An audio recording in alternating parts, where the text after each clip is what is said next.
Muy buenas tardes.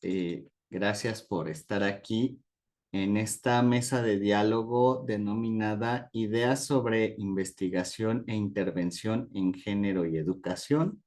Hoy, 22 de noviembre de 2025 a las 5 p.m. Le damos la bienvenida a la doctora Erika Navarrete Rodríguez, quien es egresada de la Universidad Pedagógica Nacional en el doctorado en Educación y Diversidad y nos va a hacer favor de moderar esta mesa. Muchísimas gracias, doctora Erika, bienvenida. Le cedo sin más la palabra. Gracias, doctor, gracias por la invitación. Pues retomando, ¿no? Me es muy grato dar la bienvenida al público presente a esta mesa de diálogo llamada Ideas sobre Investigación e Intervención en Género y Educación, que tiene a bien realizarse el día de hoy, 22 de noviembre de 2024, a las 17 horas con 10 minutos. Quiero recordarle a las personas ponentes que tienen 15 minutos, máximo 20, para la presentación de sus trabajos. Se les avisará 3 minutos antes de que se agote el tiempo máximo para que vayan perfilando el cierre de su exposición. Al final, se le abrirá un espacio de preguntas y comentarios y se les invita a ir comentando en el chat si quieren ir previendo las preguntas y señalando a quién ponente se van dirigidas los comentarios y las preguntas. Entonces, sin más, para dar apertura a esta mesa, iniciamos con la exposición de Miguel Ángel Muñoz Sánchez. Él, en su síntesis curricular, es maestro en docencia, estudiante de la especialización de género y educación en la UPN. Actualmente labora en la creación y edición de materiales didácticos y vamos a escuchar su trabajo llamado El rezago educativo desde una perspectiva de género en el contexto de la pandemia por COVID-19. Pues sin más, maestro, lo escuchamos.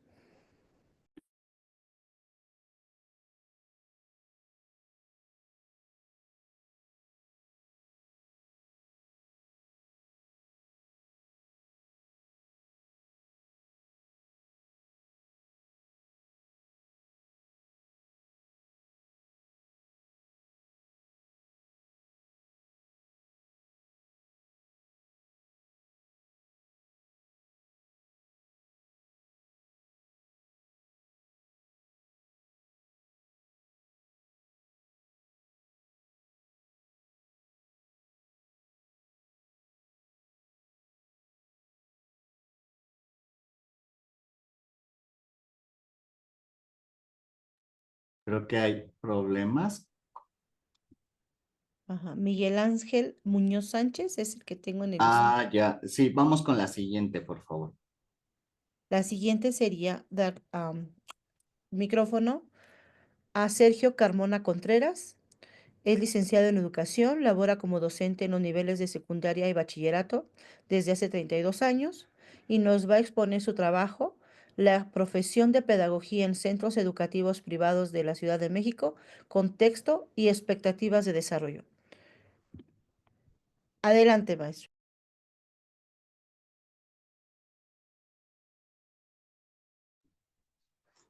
¿Qué tal? Muy buenas tardes.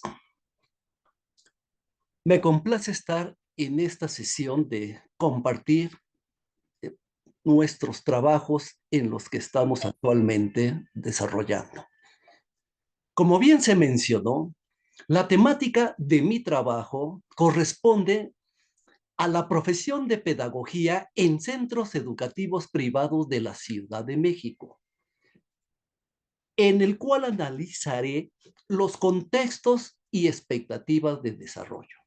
Cabe mencionar que mi trabajo corresponde al género del ensayo académico, para lo cual el título correspondiente es desvalorización de la profesión de pedagoga en centros educativos privados de la Ciudad de México, que va dirigido para obtener el diploma de especialista en género en educación.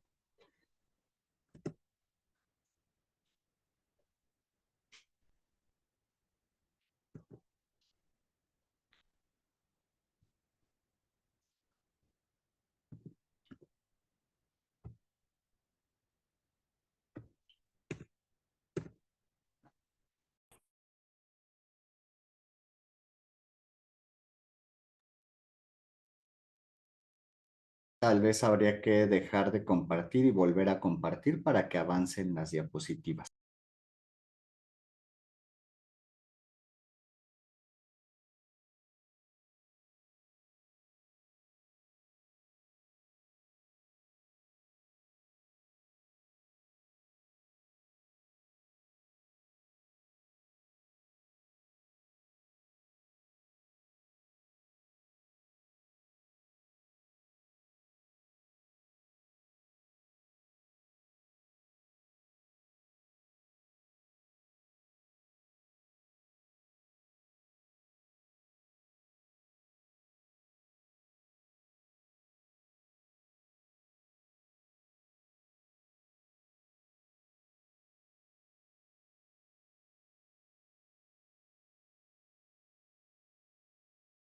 Bien, parece que ya se corrigió este problema.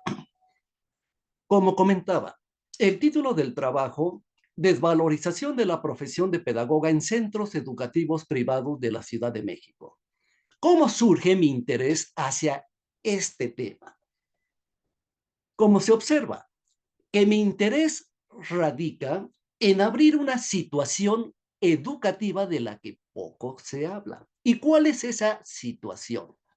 Pues la que se vive al interior de los centros educativos privados de la Ciudad de México en lo que toca a la profesión de pedagoga, la cual, la tesis que deseo sostener está centrada en esa desvalorización que se le da a dicha profesión en este tipo de centros privados, pero básicamente por razones de género, que es la correspondencia que tiene con la especialidad que estudio. ¿Qué propósito tengo marcado? Evidenciar una situación que bien la podemos llamar como problema de género, que está presente en el contexto educativo privado de la Ciudad de México y de la que poco se habla dentro del contexto educativo, ya sea académico o sea laboral. ¿Qué quiero decir con esto? Que ha permanecido oculto durante mucho tiempo y que hoy en día se ha agravado por toda esa problemática de género que acusa a las profesiones feminizadas. ¿Qué importancia observo? Pues el contexto educativo privado, como vemos, no consta de 2 o 3 instituciones como pudiéramos pensar, sino que estadísticamente estamos hablando de 45,000 escuelas a nivel nacional, lo que toca el 18% del total de la educación a nivel nacional. En la Ciudad de México, en lo particular, se tienen registrados 4,000 colegios particulares con registro CEP, más otros que por ahí andan con un carácter de fantasma que desgraciadamente hay muchos en la Ciudad de México. Esa importancia que observo de la relación que puede tener con los egresados de pedagogía que se incorporan a este tipo de centros, pues lo considero un tanto interesante, ya que la pedagogía como carrera feminizada, cada año egresan aproximadamente 78% de profesionistas mujeres, en concordancia con el 22% de hombres. Por lo tanto, se viene a considerar una profesión feminizada.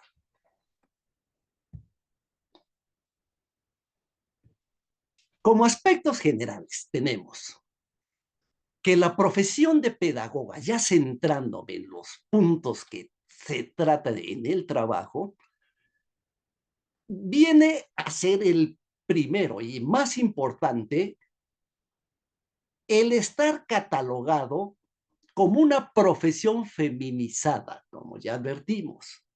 Pero al mismo tiempo, me interesa indagar diversos factores relacionados con la categoría de género. Por ejemplo, ¿por qué la profesión de pedagoga se halla vinculada a las preferencias del sector femenino? ¿Qué factores históricos tradicionales han intervenido y continúan interviniendo para que sea una profesión cuya preferencia sea mayoritariamente femenina? Pero al mismo tiempo, analizar los factores socioculturales de género asociados a los estereotipos y roles establecidos, que son en los que definitivamente marcan la pauta para dicha preferencia desde el enfoque de mi trabajo. ¿Por qué? Porque al ser una profesión feminizada, dichos factores socioculturales que han hecho desde tiempos inmemorables el hacer que la educación sea una carrera, una especialidad netamente femenina, pues obedece a todos esos roles de género que se le han dado a la mujer a lo largo del tiempo en sus labores de atención y cuidado. Con lo cual, hoy día se continúan y han invadido tanto el factor académico y, por supuesto, el factor laboral.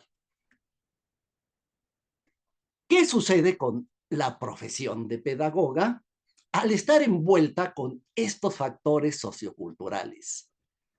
Pues que se continúan todos aquellos prejuicios de índole sexista que no solo en la profesión de pedagoga, sino toda profesión considerada feminizada están presentes. Pero en lo particular, esos prejuicios de índole sexista subsisten al interior de una gran cantidad de centros educativos privados que hacen que la profesión de pedagoga sea considerada una profesión de segunda clase, una profesión muy por debajo de todas aquellas profesiones consideradas masculinizadas. ¿Y en qué podemos establecer ese parámetro? Pues me interesan todos esos aspectos que se viven en un colegio privado, que a diferencia de un colegio público, estos colegios están prácticamente protegidos por ciertas cuestiones legales que han permitido muchos aspectos que han sobajado, que han agredido a la mujer en su carácter de profesional de la pedagogía.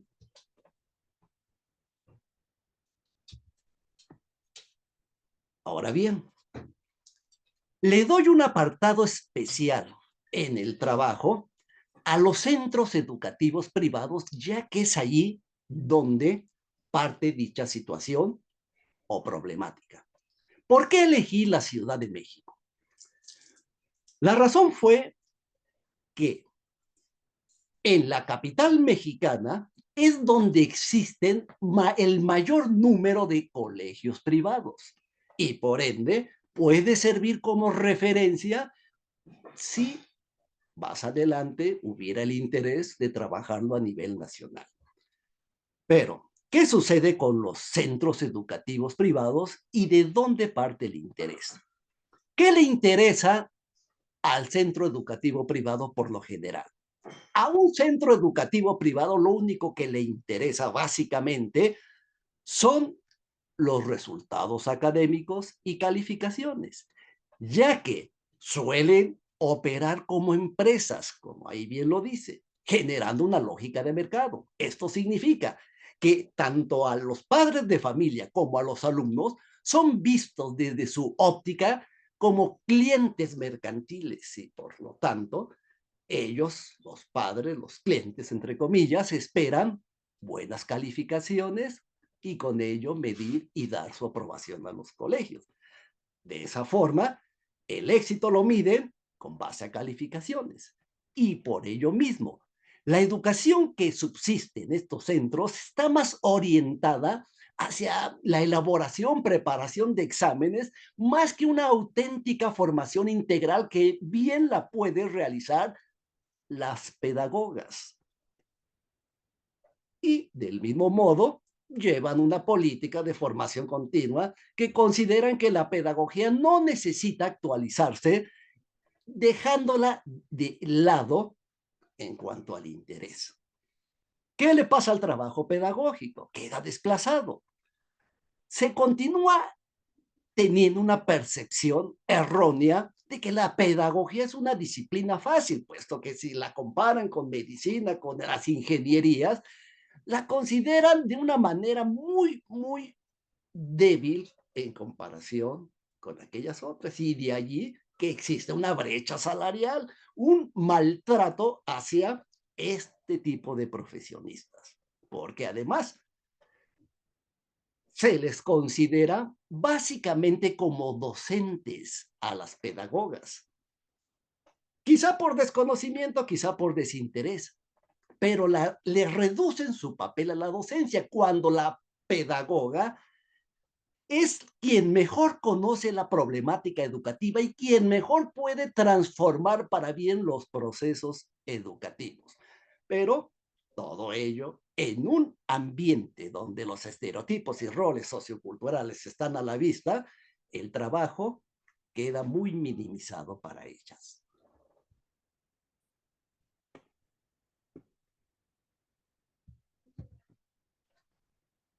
Ahora bien, ¿qué relación se encuentra entre la profesión de pedagoga y todo ese contexto privado que, insisto, poco se le ha investigado, poco se ha trabajado en lo que sucede como medio, como alternativa educacional? Como lo dije al principio, subsisten factores de diversa índole, pero principalmente económicos. El colegio privado tiene o antepone en primer lugar la ganancia, es un negocio para ellos. ¿Y qué pasa con sus trabajadores? Pues quedan reducidos a el papel de simples empleados de un lucrativo negocio llamado educación. ¿Y por qué? Pues porque para el colegio privado se le valora más el prestigio del colegio que el desempeño pedagógico, cuando debería ser por obvias razones al contrario. ¿Qué sucede con las pedagogas? Pues que simplemente son contratadas básicamente para tres funciones. En primer lugar, como docentes, que no estudiaron básicamente para docentes. Sin embargo, las han reducido a esa función. Otras funciones que les dan orientadoras o prefectas. Es decir, están en una categoría, por lo general, en bajos niveles, lo cual les impide desarrollarse profesionalmente. Su trabajo viene a ser devaluado por razones de género, al considerar que la mujer, por naturaleza, entre comillas, es mejor para los cuidados, para la atención de las personas, dado su rol en el ámbito doméstico. Con ese mismo panorama, en estos centros privados se sufre de violencia, de discriminación laboral como sellos distintivos. Existen diversidad y mucha cantidad de testimonios que así lo confirman, de que en esos centros se les trata como empleados de segunda, bajo constantes amenazas. Difícilmente se les da un puesto directivo. Primer lugar, por su condición de mujer. Segundo lugar, el nivel en que tienen a la pedagogía como una carrera de segunda clase. ¿Y qué panorama encuentra? Pues existen los términos techo de cristal, paredes de cristal, suelo pegajoso. Aspectos que impiden elevar el nivel laboral, aspirar a puestos de mayor jerarquía y de decisión. Quedan en un suelo pegajoso, es decir, pegadas a un nivel laboral casi por lo general de lo más bajo en cuanto a la jerarquía. ¿De qué estamos hablando entonces? Estamos hablando de una segregación laboral por género, puesto que incluso el pedagogo varón tiene mayores posibilidades de ascender a un puesto directivo. Sergio, Contrario, que no perdón, sucede. tiene 3 minutos para el cierre de su exposición, por favor. Muchas gracias. Perfecto, gracias. Del caso del varón, tiene aún mejores posibilidades, aunque esté en la misma profesión.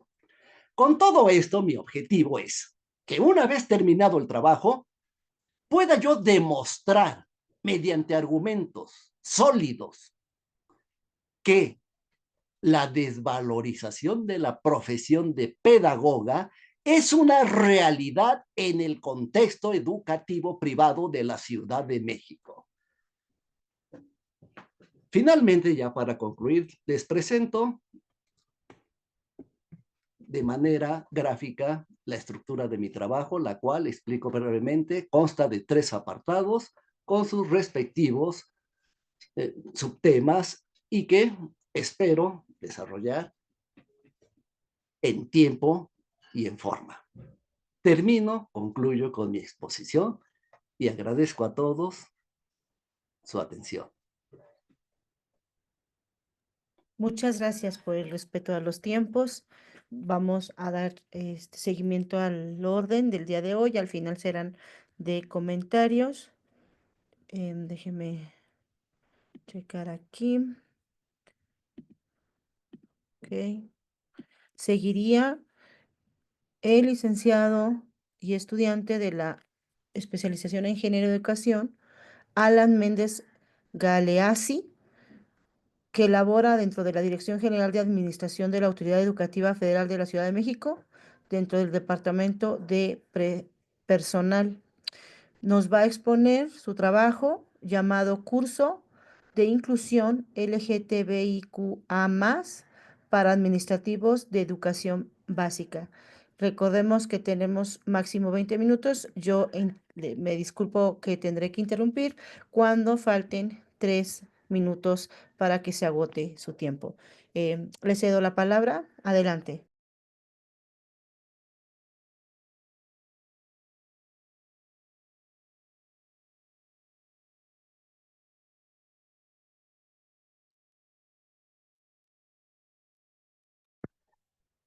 Bueno, buenas tardes a todos, a todas y a todes. Bueno, yo voy a hacer la implementación de un curso de inclusión directamente para el personal administrativo que trabaja directamente donde estoy laborando actualmente. Bueno, el problema exactamente es la falta de información y respeto hacia la diversidad sexual y de género. Las causas de este problema son la desinformación, la falta de sensibilización, las barreras estructurales y culturales. En este caso, yo les comento que el personal que labora precisamente aquí directamente en la Autoridad Educativa Federal, directamente en la Dirección General de Administración, es personal que obviamente, bueno, ya tiene una cierta cultura, ya viene con una cultura muy arraigada, muy heteronormativa. Entonces, pues obviamente, pues necesitamos hacer que bueno, que ese tipo de gente tenga esa sensibilización para poder tener, pues nosotros poder incluirnos. En este caso, bueno, la justificación es la importancia del curso para la inclusión LGBT en la educación pública y, bueno, el contexto de la Ciudad de México como entidad progresista en derechos LGBT. Bueno, el objetivo general del curso es diseñar un curso de capacitación para la inclusión del colectivo LGTB en el contexto laboral dirigido al personal administrativo de educación básica. Bueno, los objetivos del curso es sensibilización sobre la diversidad sexual y de género, la promoción de habilidades de comunicación inclusiva, las estrategias para prevenir el acoso y discriminación que todavía existe, la identificación de problemas y mejora de prácticas inclusivas y desarrollar redes de apoyo. Bueno, yo les comento precisamente, lo voy a realizar precisamente aunado a un código de conducta que ya existe actualmente para la Administración Pública Federal, pero realmente pues no tiene una cierta inclusión directamente a lo que es el colectivo LGTB. Las necesidades que nosotros, bueno, que yo empleé para esto es una necesidad de sensibilización y formación, diferencias en la percepción de la diversidad sexual en el personal administrativo, cómo lo ven ellos y cómo lo veo yo actualmente, porque bueno, he sufrido un poco de discriminación o no utilizan un lenguaje inclusivo. Barreras estructurales y culturales. Bueno, en este caso, yo en el Consejo Nacional para Prevenir la Discriminación del 2022, que fue el ENADIS, nos marca que hay un 37.3% de las personas LGBT han sido discriminadas en ese año. En este caso, la Ciudad de México tiene el 29.6% de discriminación por pertenecer a la diversidad sexual.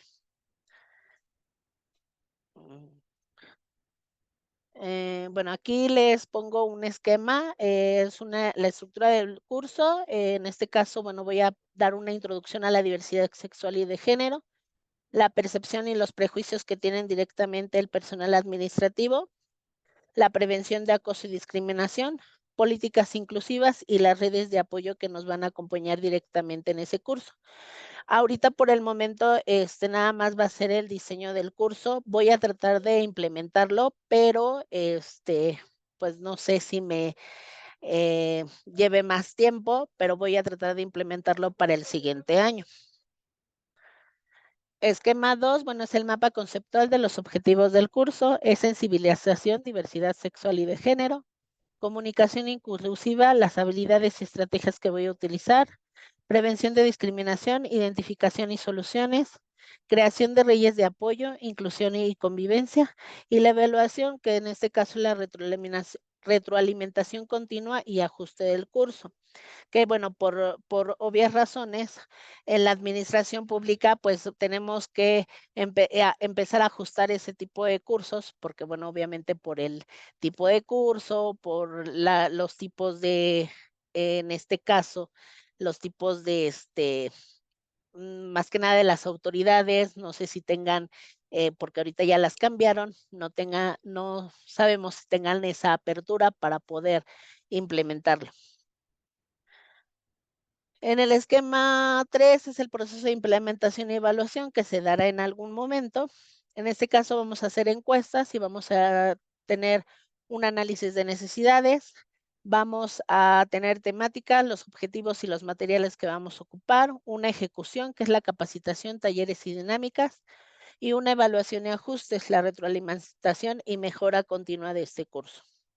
En este caso, bueno, yo pongo las conclusiones, que es importante dar este curso precisamente para sensibilizar y, bueno, capacitar a lo que es el personal administrativo de la Autoridad Educativa Federal, en este caso de la Dirección General de Administración, porque son cerca de 1,500 empleados, los cuales, pues sí, actualmente pues ya hay gente más joven que llega directamente a la administración, pero con esto no dejamos de ver que que falta mucho por incluir al personal directamente, que es directamente del colectivo LGBT.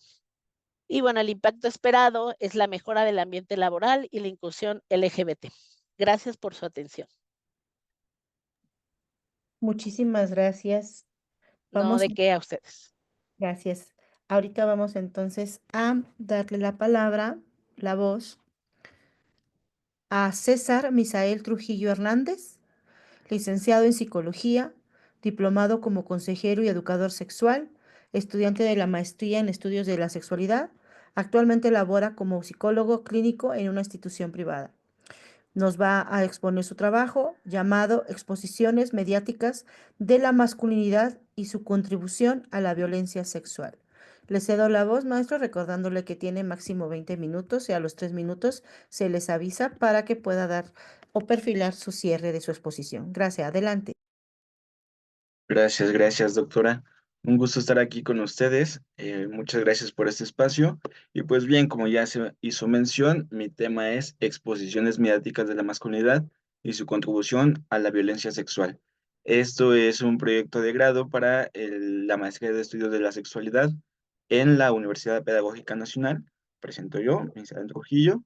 Y pues bien, comenzamos con, les presento de este lado, creo que no se alcanza a ver, eh, bueno, este es mi índice. Mi índice se está repartiendo en 7 apartados. El primero sería la introducción, segundo son referentes teóricos conceptuales que parten para el siguiente semestre y los que están marcados en este lado solamente son una guía para las siguientes lecturas.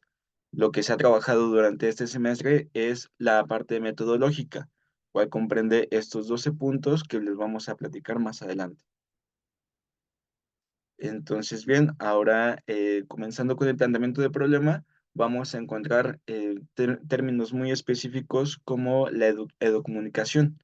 Comunicación comprendiéndola a partir de Fuello y de Andrés en el 2017, como esta educación a partir de los medios comunicativos.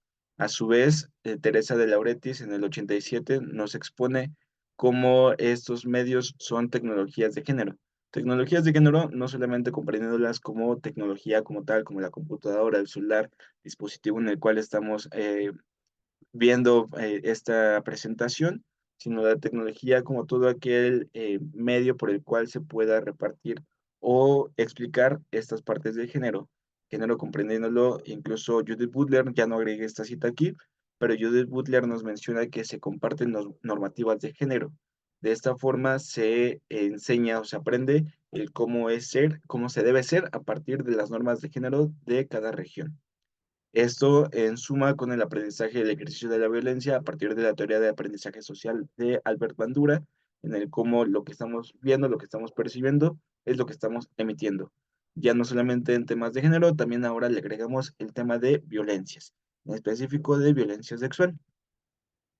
Bien, en tanto al método, vamos a encontrar que el tipo de estudio es constructivista e interpretativo. Los participantes se encontrarán por conveniencia y a saturación. Saturación vamos a comprender este término como no vamos a poner un número exacto de cuántos participantes vamos a tener, sino cuando ya tengamos la suficiente información, la información adecuada y esta no sea repetitiva, vamos a tener lo suficiente. Cuando ya sea repetitiva, entonces será la saturación. En el instrumento aplicaremos una entrevista biográfica y el análisis será narrativo. La pregunta que estaremos compartiendo aquí sería cómo impacta la educomunicación de las exposiciones mediáticas de la masculinidad en las experiencias de varones mexicanos, en la internalización de los roles y modelos relacionados a la violencia sexual. Bien, de esta forma vamos a encontrar los objetivos. El objetivo general va muy similar a lo que fue la pregunta.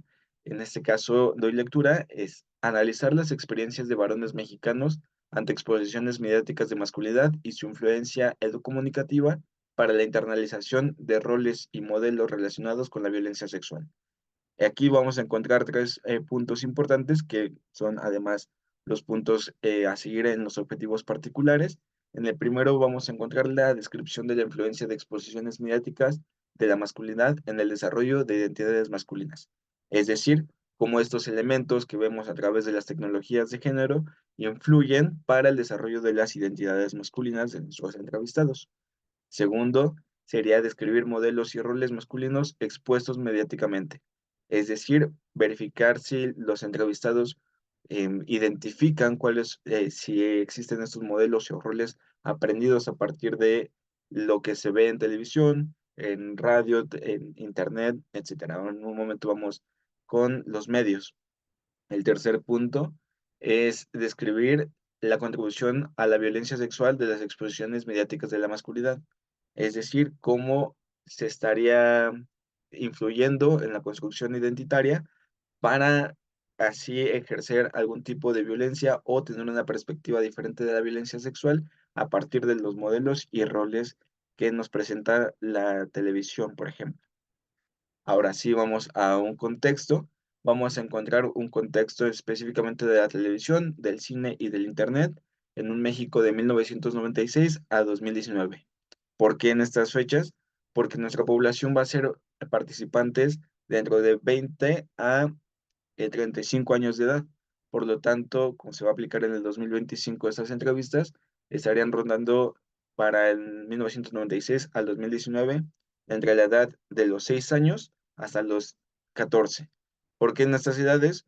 Porque son las edades en las que uno va estudiando la educación primaria, es decir, estarían cursando la primaria y secundaria ya, ¿y por qué estas etapas? Porque son importantes para el desarrollo de los individuos, tanto en el desarrollo de las identidades como en el desarrollo de la sexualidad, por ejemplo. Incluso hay una encuesta en el 2007 de IMJUVE que nos señala que las personas mexicanas comienzan su vida sexual a partir de los 15 años. Por lo tanto, también estaríamos recuperando un año antes de que comiencen su vida sexual. ¿Por qué la Ciudad de México y el Estado de México? Porque también se recuperó una encuesta en el 2006 que nos señala que en la Ciudad de México y el Estado de México hay índices muy elevados de violencia sexual. Estos, bueno, de hecho ambos, la Ciudad de México y el Estado de México, llegaban a alcanzar el 27% de la violencia sexual registrada en todo el país.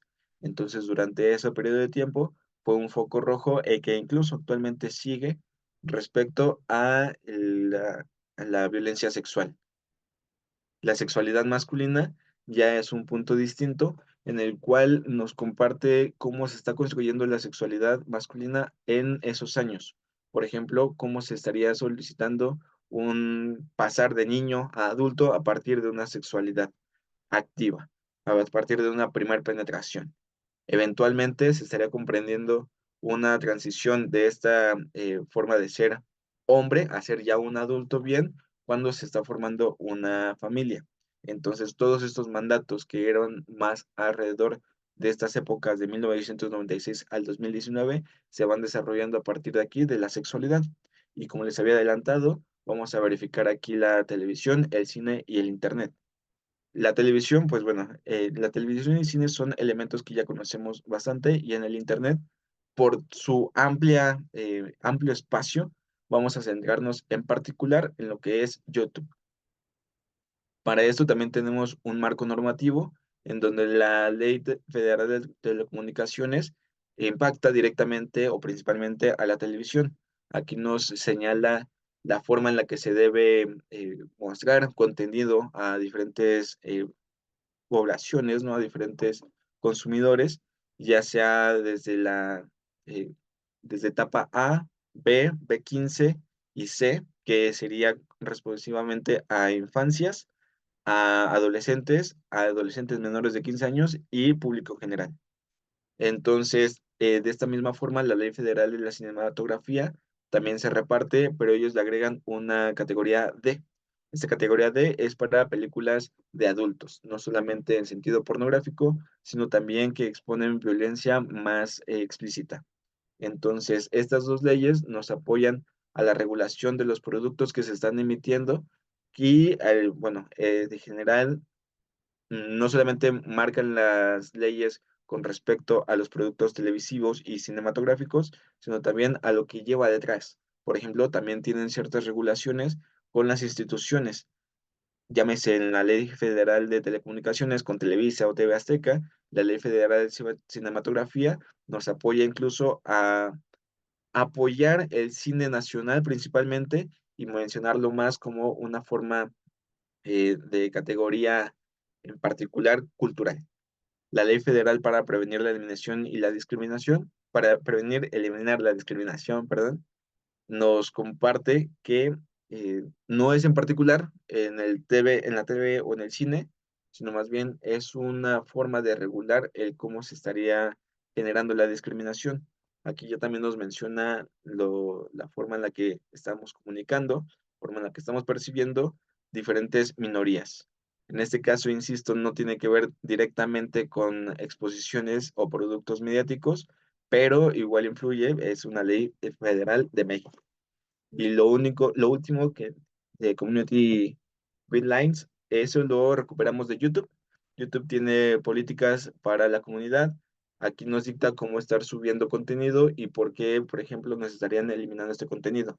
Esta no es una ley federal como tal, es una normativa de YouTube específica, pero sí hay veces en las que no se estaría respetando al 100%. Por ejemplo, por discursos de odio, podemos encontrar en YouTube diferentes discursos de odio que nos estarían regulando el cómo estamos trabajando a partir de esta información. En suma, también nos estaría regulando la exposición de cierto contenido sensible, en este caso específico de la sexualidad, como es el exponer cuerpos desnudos, ya sea a partir de una explicación científica o a partir de las noticias, pero se debe dar una notificación previa. Eso quiere decir que sí se puede subir este tipo de contenido a YouTube, pero mencionando cuál es la finalidad. Si es educativa, se permite. Sin embargo, no siempre resulta factible para los creadores de contenido, ya que estarían restringiendo a partir del algoritmo que presenta videos a la población en general. Entonces, perdón, regresando un poco al tema de la televisión y el cine, vamos a encontrar que estos elementos han sido fundamentales para la historia del país, de México, pues quién no recuerda una tarde viendo televisión con la familia y entonces nos encontramos con programas muy específicos como, por ejemplo, la hora pico. Entonces, Guadarrama nos menciona que ver productos en televisión, ya sea películas o series, programas, sería una parte muy que une mucho a la familia, ¿no? Una parte familiar. Un momento en donde los padres piensan tener un tiempo de calidad con los hijos y pues bueno, regresando un poco a la hora pico, ¿quién no recuerda un momento familiar de esta forma, sexualizando cuerpos femeninos, ¿no? Burlándonos de ciertas comunidades. Entonces, es de aquí donde surge la problemática. Cómo estamos viendo o normalizando el cómo se están exponiendo estos cuerpos, cómo se están exponiendo estas burlas y la violencia sexual. Entonces, de pronto surge como un chiste. En el Internet va muy similar y encontramos productos muy específicos.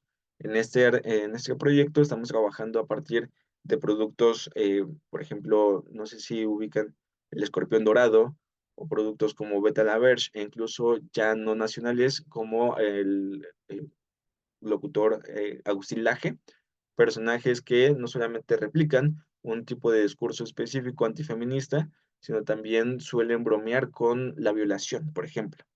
Entonces, esto comienza a normalizar el cómo estamos percibiendo ciertos tipos de violencia, comienza a normalizar una forma de lenguaje y eso es lo que eventualmente estaría, como ya la hipótesis, fomentando una eh, construcción de la identidad masculina que apoya o que de cierta forma perpetúa lo que es una violencia sexual, llámese de forma de burlarnos, llámese de forma de normalizar estas violencias sexuales. Este proyecto, como les mencionaba, cumple lo que es la maestría completa en sexualidad y de esta forma presentó el cronograma que se aparte en los 4 semestres.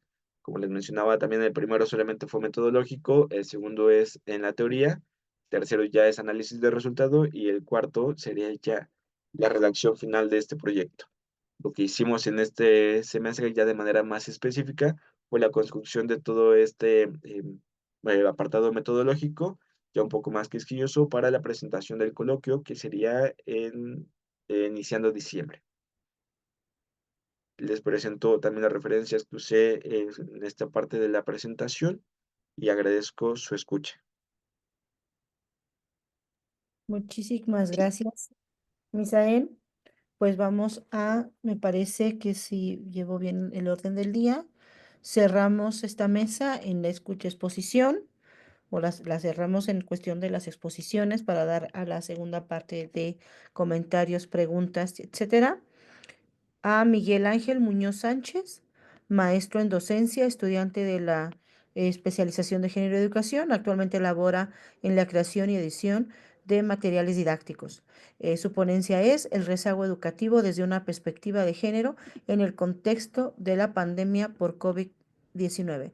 Recordemos que tenemos 20 minutos máximos, yo los interrumpo, me disculpo en eso si ya están a 3 minutos por agotarse su tiempo y pues sin más le doy la palabra. Miguel Ángel, adelante. Hola, ¿qué tal? Buenas tardes. Antes que nada, una enorme disculpa por mis problemas de conexión, pero bueno, ya estamos aquí. Si me pudieran apoyar con la presentación, compañero Mauricio, por favor.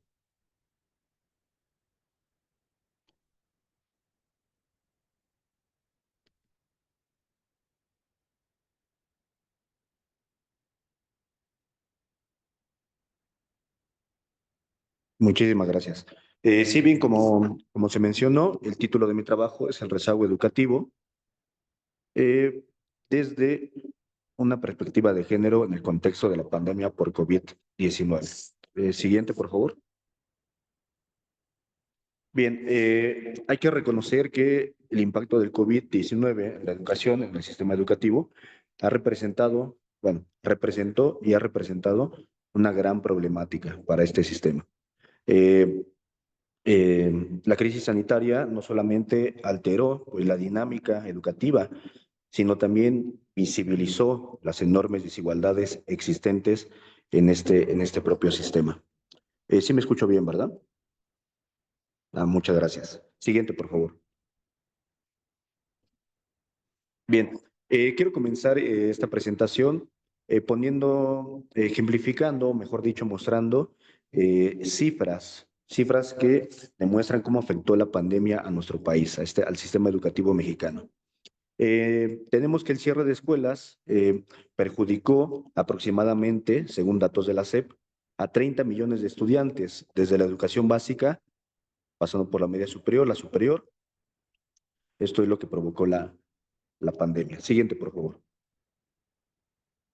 En cuanto al acceso a Internet, eso también es interesante porque, pues bueno, las clases a distancia significaron un gran reto para las y los estudiantes en México. De acuerdo con datos del INEGI, cerca del 30% de los hogares de nuestro país no tenían acceso a Internet, lo que limitó muchísimas veces el contacto con los propios docentes y, pues bueno, el buen desempeño de las y los estudiantes. Siguiente, por favor. En cuanto a la deserción escolar, es un tema también muy interesante. La misma SEP nos habla que alrededor de 700,000 estudiantes abandonaron la escuela durante el ciclo escolar 2021, una cifra realmente muy alarmante si consideramos el gran número, ¿no? Siguiente, por favor. Sin embargo, esta deserción escolar fue más significativa en secundaria y preparatoria. Datos de la Comisión Nacional de la Mejora Continua de la Educación, pues revelan que fueron los más afectados las y los estudiantes en este nivel. Se estima que 2.5% de la deserción escolar, fue 2.5% la deserción escolar comparada con años anteriores, previo a la pandemia. Siguiente, por favor. Bien, la ANUYES nos habla de la deserción escolar, también lo toma en cuenta, en donde se nos menciona que incluso se llegó a un 20% de la pérdida de la matrícula en instituciones de educación media superior, un fenómeno nunca antes visto. Y bueno, esto también coincide con la aparición de varios factores, ¿no? Como la falta de recursos para acceder a las clases en línea, como el acceso a Internet, por supuesto, y también para la dificultad, o mejor dicho, la dificultad para adaptarse a la educación remota. Hay que tener en cuenta que tanto los docentes, las y los docentes, como las y los estudiantes, pues no estábamos preparados o muchos de nosotros no teníamos las herramientas para afrontar este reto, ¿no? Las clases a distancia. Siguiente, por favor. En cuanto a la pérdida de aprendizajes, este dato también es muy interesante. De acuerdo con el Centro de Estudios Espinosa Iglesias, las y los estudiantes en México experimentaron un rezago entre 1 y 2 años en su aprendizaje debido, pues bueno, a esta interrupción, ¿no? De las clases presenciales. Y se estima también que las y los estudiantes de primaria perdieron alrededor de un 50% de los aprendizajes esperados para el siglo escolar 2021. Siguiente, por favor. Bien, de acuerdo con la UNICEF, en el año 2021, asimismo el Banco Mundial nos habla sobre el impacto educativo de la pandemia. Se estimó que entre un 7 y 12% se había perdido en el nivel de logro educativo. También son cifras bastante alarmantes y más cuando lo menciona la UNICEF y el Banco Mundial, no solamente ya instituciones de orden nacional. Siguiente, por favor.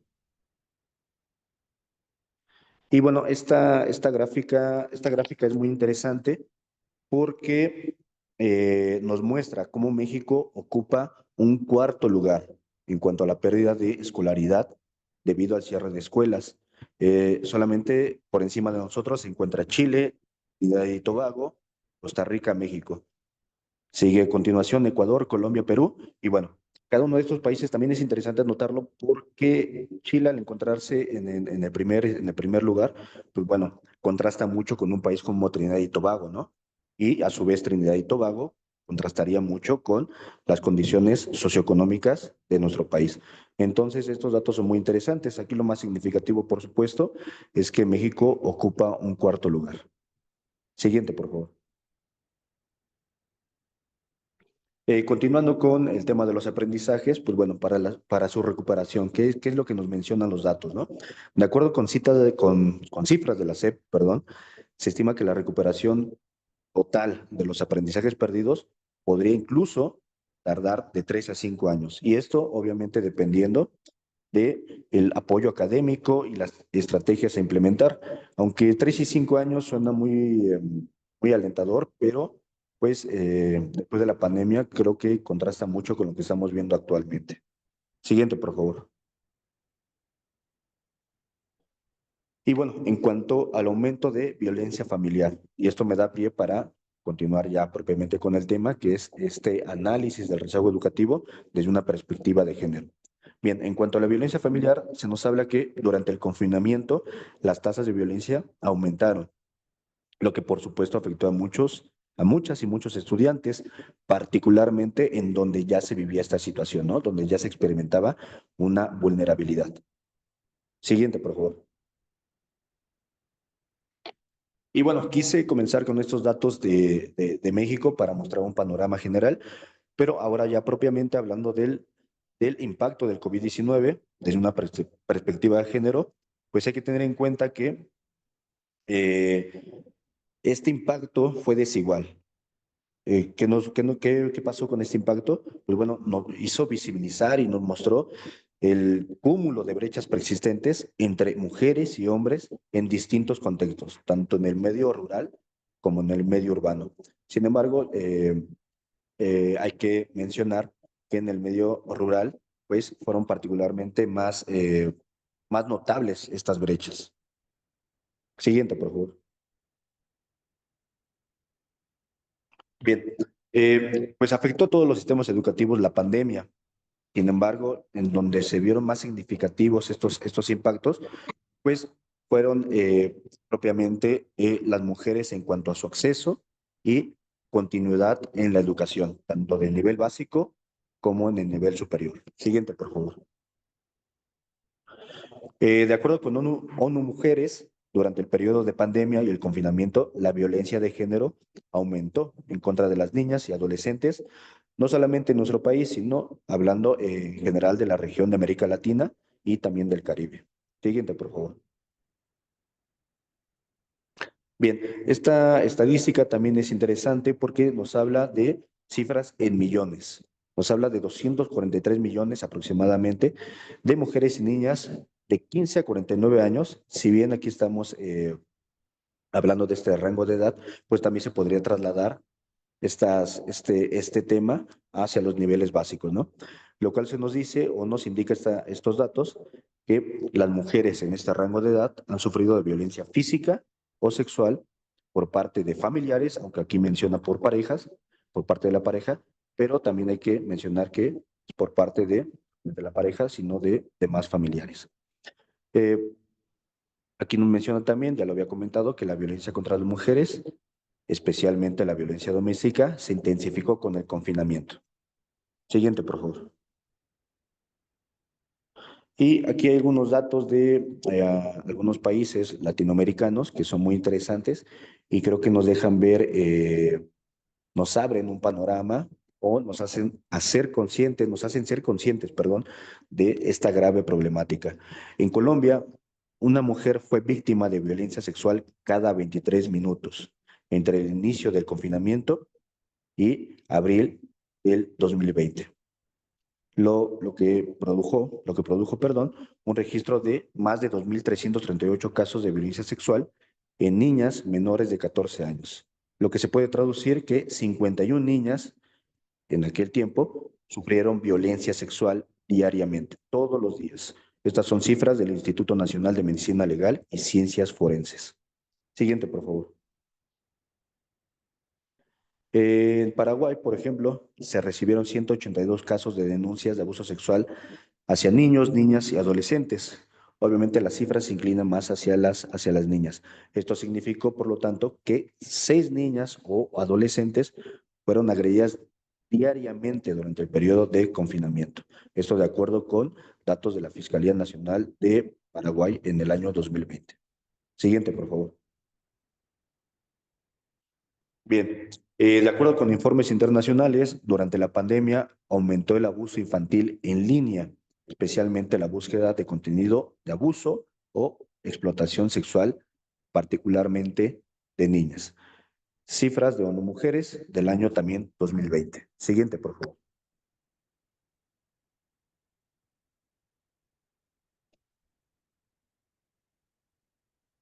Muchas gracias. Durante el confinamiento, continuaba con las cifras, hubo 15 millones de casos adicionales de violencia de género.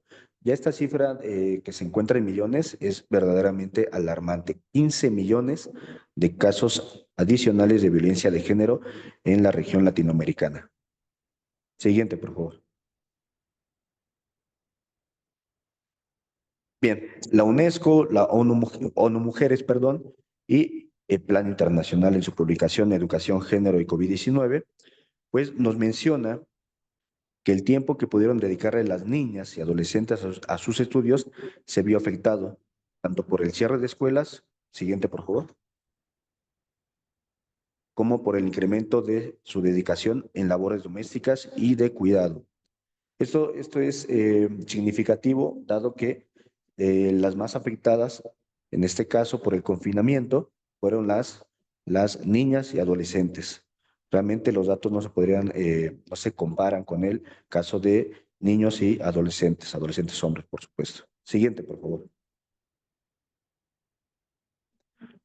Bien, y otro dato que también es muy interesante, o datos que son muy interesantes a mencionar, son los que se relacionan con los sectores de población más vulnerable. En este caso, me enfoqué a la población indígena en nuestro país.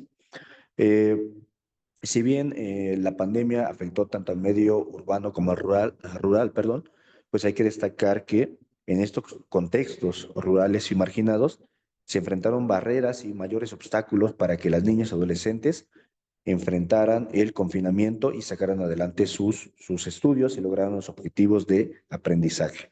Siguiente, por favor. Es así que el rezago educativo de la población indígena rural en México refleja las enormes desigualdades estructurales profundas, perdón, que afectaron, o que desde hace años afectan y que siguen afectando a las comunidades indígenas, particularmente al núcleo de mujeres. Siguiente, por favor.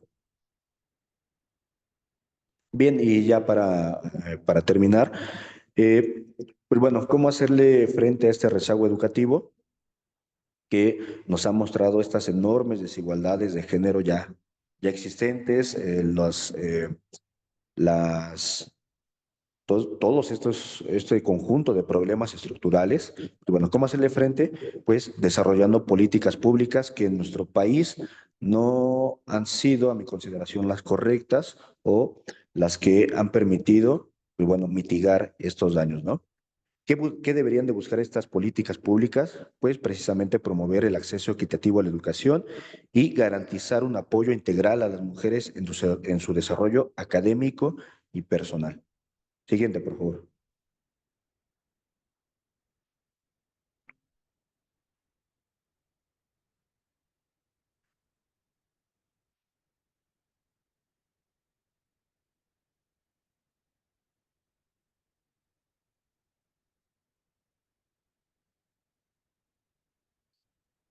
Muchas gracias. Lo que significa que se tiene que tener un plan muy bien integrado, coordinado entre los distintos estados, gobiernos, comunidades y organizaciones internacionales para superar las barreras sociales, económicas y culturales que siguen limitando hoy en día las oportunidades educativas de los sectores vulnerables, en particular de las mujeres y, como lo acabo de mencionar, de las mujeres indígenas. Y me parece que todavía hay una diapositiva más.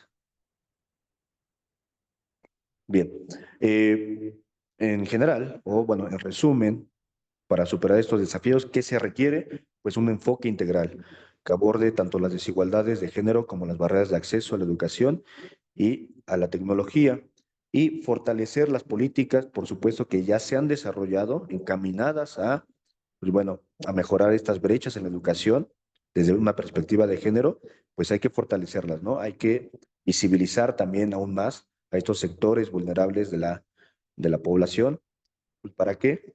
Precisamente para que puedan, entre algunas otras cosas, continuar con sus estudios y alcanzar su pleno potencial. ¿En qué medida? En el sentido de recuperar los aprendizajes que se habían perdido durante los años o durante el tiempo que duró el confinamiento de la pandemia. Siguiente, por favor. Y bueno, era la última precisamente. Pues solamente agradecerles a todas y todos por su atención. Muchas gracias. Voy a leer el chat. Agradecemos. Vamos a la segunda parte de la mesa de hoy. Andrea comenta, sugiero poder leer la teoría de techo de cristal, donde nos habla parte de la violencia laboral, que es de género, que justo las mujeres no pueden acceder a mejores puestos a diferencia de los hombres. Esto respecto a la investigación con pedagogas. Y dice que Erika Villavicencio es la autora. Saúl, también está el concepto de piso pegajoso de Patricia Gil. Igualmente, Andrea, para Misael, hace el comentario que le sugiere que pueda revisar también violencia digital en el país, ya que está muy alineado desde una perspectiva de género. Las violencias digitales casi siempre recaen en las mujeres y tienen que ver con la violencia sexual. Y también aquí están, son los comentarios. No sé si alguien más tiene alguna pregunta. Tenemos 20 minutos de preguntas, comentarios, sugerencias. Y yo también como moderadora de la mesa haré algunas, a lo mejor sugerencias al final, preguntas de reflexión que cada quien se lleva a trabajar, pero serían al final de las participaciones. Ok, tiene levantada la mano Sol, le cedo el micrófono. Hola, esta pregunta es para Sergio. Ya no alcancé, bueno, ya no, creo que ya no hubo como el espacio para ver justamente cómo había realizado su investigación, qué técnica utilizó y cuáles fueron los resultados que tuvo en su investigación. Claro que sí, por supuesto. Mi investigación, como comenté en un principio, está en el interés de abrir una problemática. ¿Y por qué? Como docente que he sido y que continúo siendo durante 3 décadas, básicamente me he desenvuelto en los institutos y colegios privados de la Ciudad de México, lo cual me ha permitido conocer esa realidad que, insisto, oculta en el contexto educativo y de la que poco se habla. Por lo tanto, parte mucho de la investigación que llevo a cabo, la experiencia que he tenido al estar en contacto directo con este tipo de ambientes en los que viven las pedagogas, en las que se desenvuelven y que han sido víctimas de maltratos inimaginables, me atrevo yo a decir, al grado que en Facebook hay muchos grupos de docentes, de pedagogos, pedagogas, donde dan unos testimonios que yo puedo dar como verídicos, puesto que el ambiente me lo ha dado. Esto es por una parte con base a la experiencia y al contacto directo que he tenido. Con respecto a los aspectos teóricos, dado la especialidad que estoy cursando de género en educación, pues infinidad de autores he podido conocer a lo largo de este semestre y de los cuales han enriquecido mucho el bagaje de mi investigación. Autores, pues podría hablar de Butler, de Scott, muchos, ¿verdad? Pero cimento mi investigación en la experiencia que he tenido y que continúo teniendo al estar dando clases, trabajando en los centros educativos privados. No sé si pude haber contestado tu pregunta. Gracias. Ahora cedemos el micrófono a Luis Felipe, por favor. ¿Qué tal? Muy buenas tardes. Bueno, mi pregunta es para Misael. Mi pregunta es, ¿cómo pueden los medios de comunicación pues transformar en agentes de cambio para que se pueda deconstruir estas narrativas tradicionales de masculinidad y que se pueda promover modelos que desafíen la normalización de la violencia sexual en la sociedad? Hola, hola, muchas gracias. Claro, creo que justamente esa es la intención, o si lo podemos señalar así como una intención secundaria, porque en efecto es un tema muy complejo y la propuesta de este proyecto es eventualmente llegar a ser una política pública, algo muy similar a lo que se está regulando con las leyes que presento, ahora una política pública en torno a las exposiciones de estos contenidos, ya no solamente con la intención de eliminar a aquellos personajes que han existido, y tampoco con cortar la reproducción de estos personajes, pero quizás sí regular un poco el foco que se le dan, por ejemplo, a personajes como el Escorpión Dorado, que tienen, pues bueno, muchos espacios, ya no solamente en Internet, también en plataformas como en Amazon, en Prime, en televisión ha salido. Entonces, la intención aquí no solamente es eliminar, sino también presentar la propuesta de presentar otro tipo de masculinidades o presentar por lo menos un espacio de reflexión, de cuestionamiento hacia los hombres que estamos consumiendo estos contenidos y de esta forma, vaya, insisto, bajo una reflexión, llegar a ser más críticos con lo que estamos consumiendo. No solamente en torno a, insisto, eliminar lo que ya existe y lo que es violencia, sino bajo el reconocimiento de existen estas violencias y se tienen que cuestionar. Entonces, la respuesta sería a partir de políticas públicas, que sería lo consecuente con este proyecto de tesis. No sé si contesté la duda que se tenía. Sí, muchísimas gracias. Pues antes que nada, agradecer por el tiempo que nos brindas, pues para toda esta información que es de suma importancia para, pues no solo para nosotros, sino también a poderla aplicar para, pues con las demás personas y también hacer ese cambio. Claro, claro, es un cambio en conjunto, ¿no? Siempre estar acompañado de más personas es muy enriquecedor. Pues muchas gracias también por la apertura del tema y estaremos en contacto. Ok, Muchísimas gracias. gracias por sus participaciones. Ahora cedemos el micrófono, el uso de la voz a Jimena Verónica. Adelante.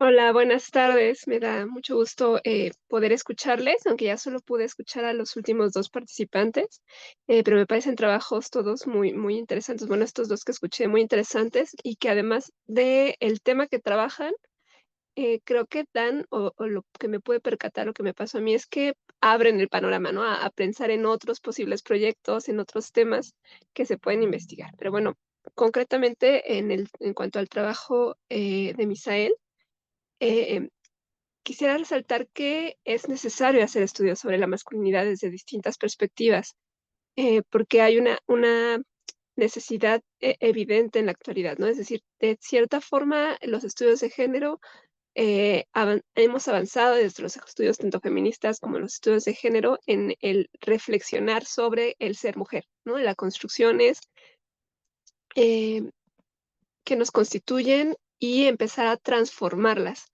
Pero de pronto ahora con todo el cuestionamiento de esta masculinidad tóxica, eh, está en la pregunta de, ¿y entonces cómo se construyen ahora los hombres, ¿no? ¿Cuáles son las posibilidades que tienen? Y creo que en ese sentido me uno a a la pregunta de Luis Felipe, que es hacia dónde vamos. Y me parece muy interesante la respuesta sobre las políticas públicas. Evidentemente es necesario regular lo que se está consumiendo por los públicos, por las adolescencias, por las infancias, por las personas en general, y cómo esto tiene una implicación sobre la construcción de su ser hombres, de su ser mujeres. Pero em, creo que un poco del avance que hemos tenido también desde la construcción del ser mujeres es que no es suficiente con las políticas. Entonces yo te preguntaría también desde la acción, ¿no? Es decir, por un lado está el impulsar políticas públicas, em, pero por otro lado, ¿qué podemos ir construyendo en el camino como educadoras, educadores, en lo inmediato, ¿no? En la acción? Eh, ¿Dónde están las propuestas de esas nuevas construcciones de masculinidad? Porque ahora tenemos también una dificultad, aunque si generaran estas normativas que regulen la producción de lo que se está mostrando en la televisión o en el cine, en las redes sociales, que es uno de los puntos que tú trabajas, sabemos que esta regulación es muy complicada, es muy difícil regular. Entonces, compensar esto que se está mostrando con otras propuestas de consumo. Y cómo este exceso también de otras nuevas formas de masculinidad pueden estar también estereotipadas, ¿no? Es decir, ya no encontramos una sola forma de ser masculina, pero encontramos otras que están igualmente estereotipadas. No sé si pudiste reflexionar hacia eso. Entiendo que trabajaste hasta el 2019 con los programas mencionados, por ejemplo, la hora pico y demás. Yo me pregunto si te interesaría en algún momento hacer un estudio de cómo las generaciones actuales, las que muchos llaman generaciones de cristal, miran este tipo de contenidos, ¿no? Con otros referentes, si habrá algún cambio. Me pregunto si, sé que no es tu objetivo en este momento, pero si tendrás alguna reflexión hacia ello. Terminaría con lo de Misael y después pasaré a algunas cosas que quisiera decirle a Miguel Ángel, pero para no extenderme tanto, pues, le doy la pregunta a Misael. Hola, hola. Sí, muchas gracias. Y justo, qué bueno que se hacen estas reflexiones. Vaya, creo que al menos desde este lado académico, tenemos mucho que aprender sobre el feminismo. Y de hecho, mi tesis, al menos en la parte ética, retoma mucho a Graciela Hierro y la ética feminista. Entonces creo que justo lo que ella nos propone sobre una ética en torno al amor, a tener esta parte ya más emotiva, nos apertura a un actuar. Entonces, creo que este actuar, más que ser, claro, bajo políticas públicas, es la incomodidad, ¿no? Incomodar, aperturarnos, romper estos espacios que de pronto se piensan exclusivos de hombres y decir, pues no, esto no es exclusivo de hombres. Creo que justo es algo que las mujeres han hecho mucho y se les tiene que reconocer muchísimo más, pero como hombres, aperturarnos a reconocer que tampoco son nuevas masculinidades porque estas ya existieron, sin embargo, se estaban viendo menos. No podemos señalar que son nuevas masculinidades, insisto por esa parte, pero sí que se están visibilizando o se están aperturando un poco más con respecto a el qué hacer. Entonces, primer punto, y eso a mí me gusta mucho, es incomodar. Incomodar creo que choca un poco con la ética que mencionaba hace un momento, pero es necesaria una movilización de las emociones masculinas, una apertura hacia las emociones masculinas. Creo que más allá de promover una política pública y hacer todo esto más institucionalizado, es aperturarnos como hombres, permitirnos sentir, permitirnos expresar, permitirnos no violentarnos a nosotros mismos, ¿no? Rita Segato menciona que las primeras víctimas de esta figura patriarcal de este sistema somos los mismos hombres y en su consecuencia dañamos a más personas como a las mujeres. Entonces, lo principal sería, claro, tener una intención directamente con los hombres, aperturarnos a cuestionar sobre nuestra forma de ser hombres, aperturarnos a las emociones y en general tener una forma de criticarnos a nosotros mismos, claro, sin hacernos más daño del que ya nos estamos haciendo, aunque, pues bueno, no estamos exentos, claro, de estos daños. Entonces, creo que, claro, las nuevas masculinidades, las nuevas generaciones, perdón, también son un tema muy importante. Creo que es un tema del cual no había reflexionado tanto, no me atrevería a arrojar algo en estos momentos, pero sí es muy importante porque no solamente son las generaciones nuevas, sino las anteriores. ¿Por qué ya se están aperturando también las anteriores generaciones? ¿Por qué existió esta demanda de las generaciones y por qué entre comillados, estamos buscando un cambio o una forma distinta de trabajar? Entonces, más allá de vernos por generaciones, sería un intento de vernos por cuál fue ese fallo que está haciendo que nos estemos alejando de las violencias hacia nosotros mismos. Y lejos de ello, también cuáles son estas violencias que hacia otras personas o las intragénero las podemos visualizar. Siguiendo un poco brevemente con la tesis, esta serie de la teoría del Big Bang, en donde ya se presentan masculinidades sí diferentes, ya no son los hombres musculosos que pueden con todas las mujeres o con todos los enemigos, pero siguen siendo personajes que ejercen cierta violencia hacia mujeres. ¿Ok? Ahí ya es un avance en el sentido de em, ya no se ejerce o se muestra una masculinidad hegemónica, pero sí se sigue ejerciendo la violencia hacia las mujeres. Y eso sigue siendo crítico. Y eso tenemos que seguirlo señalando, tenemos que seguirlo visualizando, ¿no? Que el acoso o la violencia sexual en esos programas sea algo común, cotidiano para algún sentido cómico, es algo para señalar, algo para apuntar y no dejar ahí hasta que exista un cambio realmente. Entonces, pues muchas gracias por los comentarios. Claro, y es que esto último que dices es muy interesante porque justo es hasta dónde soporto y por eso me refería a las nuevas generaciones, no porque no nos interese las anteriores, ¿no? En la generalidad, sino justo por lo que tolero. Esto que dices, ¿no? Se muestran nuevas masculinidades, pero siguen habiendo, se muestra la diversidad, por no usar esta idea del nuevo, ¿no? Se muestra la diversidad que siempre ha existido de las formas de ser.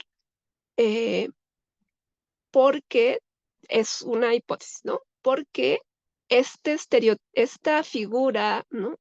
De este modelo único, con esta violencia explícita, ya no sería tolerable. Es una hipótesis. Pero sin embargo, lo vemos o no lo vemos como un avance si estamos notando que al final hay otro tipo de violencia, ¿no? Entonces, como ya no tolero este modelo, pero más bien sé que mi público ya no tolera este modelo, pero al final sigo representando eh,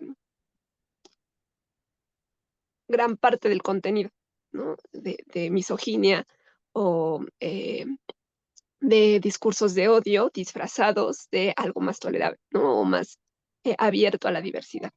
Pero bueno, pues queda para la reflexión. Ahorita ya noté muchísimas más cosas de las que comentaste en tu respuesta. Muchas gracias. Y paso un poquito como a la parte de Miguel Ángel con la tesina. Me imagino que estás trabajando con una tesina.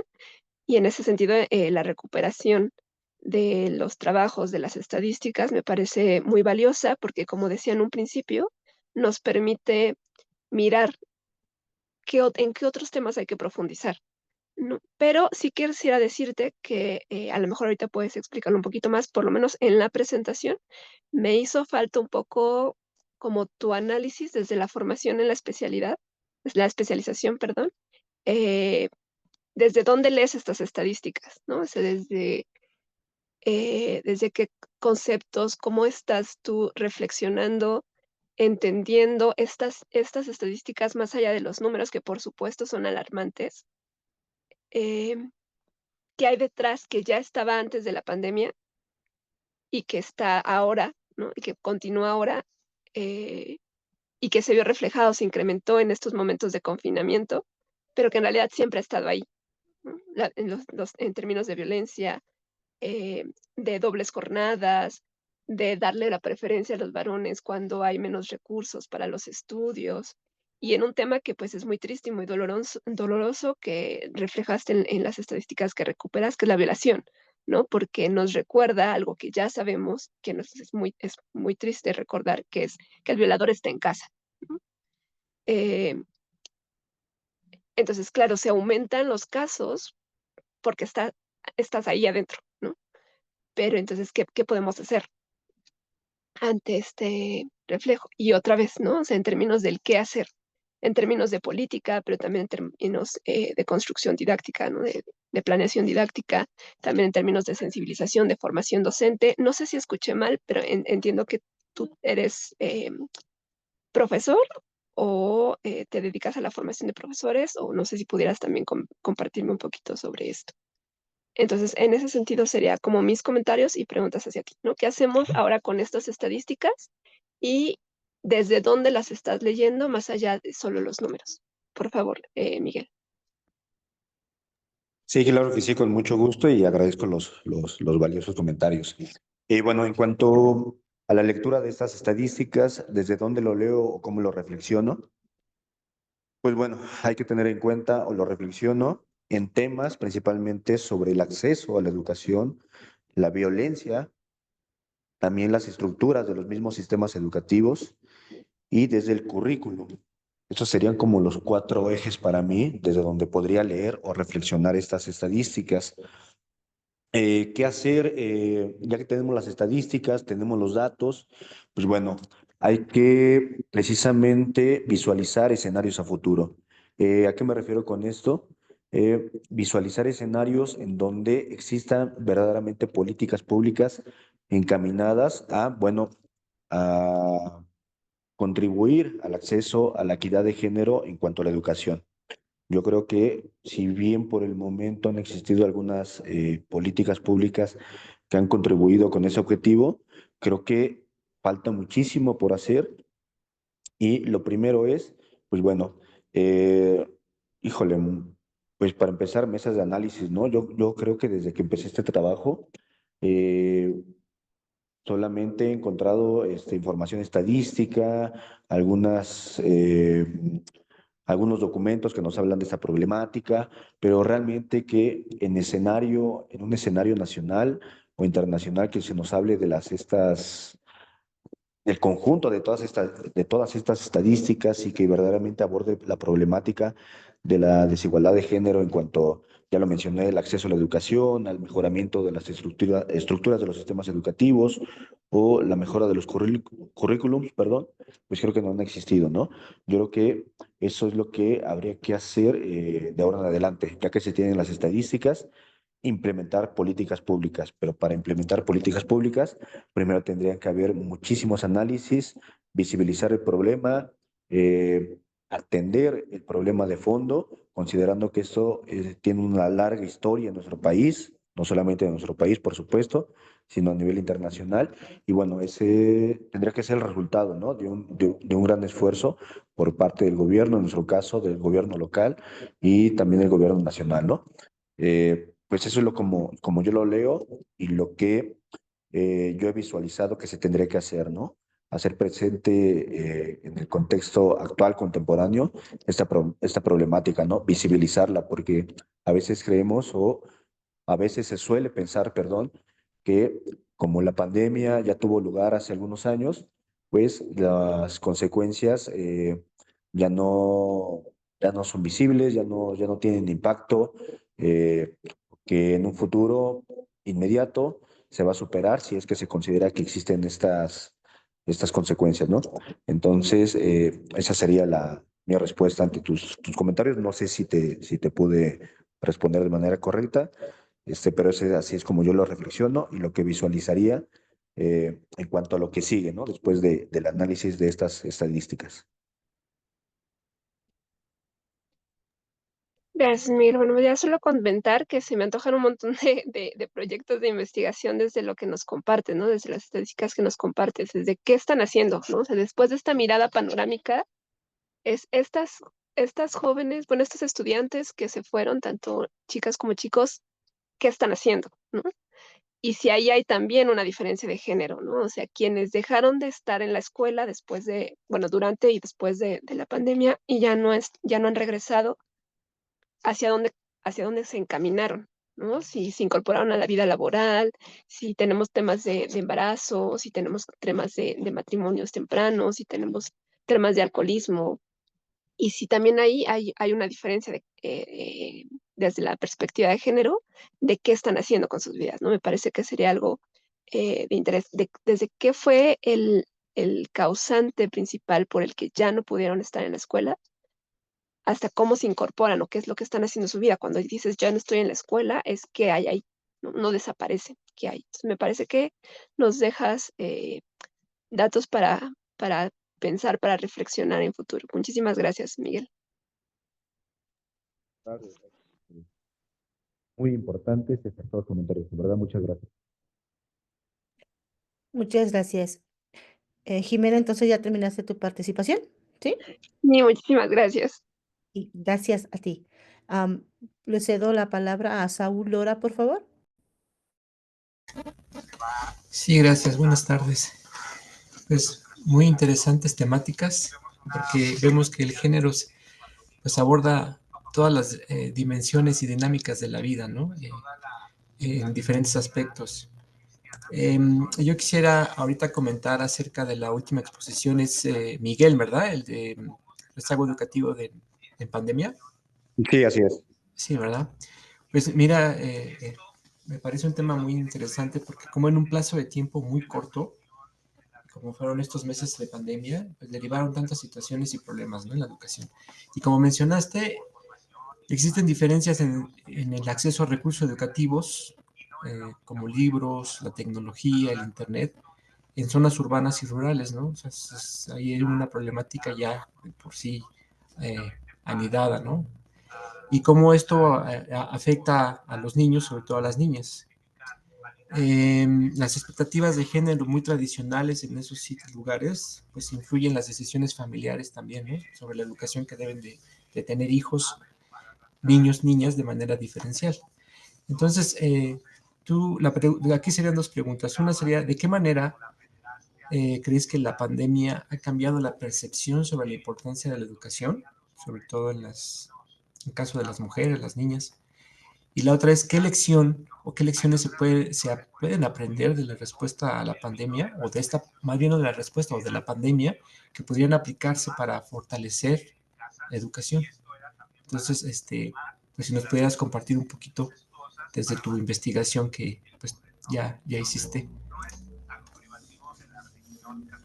Sí, claro que sí.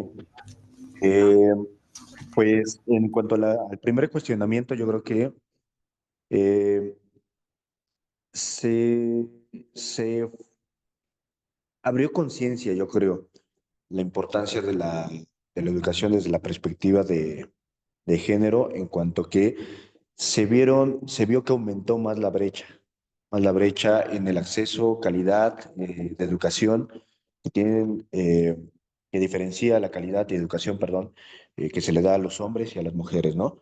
También creo que es importante porque hizo que la gente mirara nuevamente hacia lo que es la violencia dentro del núcleo familiar y cómo los roles de género dentro de este propio núcleo son totalmente dispares y marginan a la mujer en cuanto a las labores que ella podría, o mejor dicho, que tiene derecho, ¿no? de realizar. Eh, en cuanto eh, a las lecciones, ¿verdad? Me comentabas la última pregunta o el último Sí, cuestión. serían, pues, ¿qué lecciones se pudieron aprender, ¿no? O qué es lo que esta respuesta a la pandemia nos podría ayudar para aplicar y fortalecer la educación a largo plazo. Ok. Sí, yo creo que las lecciones están relacionadas directamente con los desafíos. Yo creo que la lección es que eh, surgieron a la vista nuevamente los enormes desafíos, ¿no? Que tiene el sistema educativo, no solamente en México, sino en diversos países.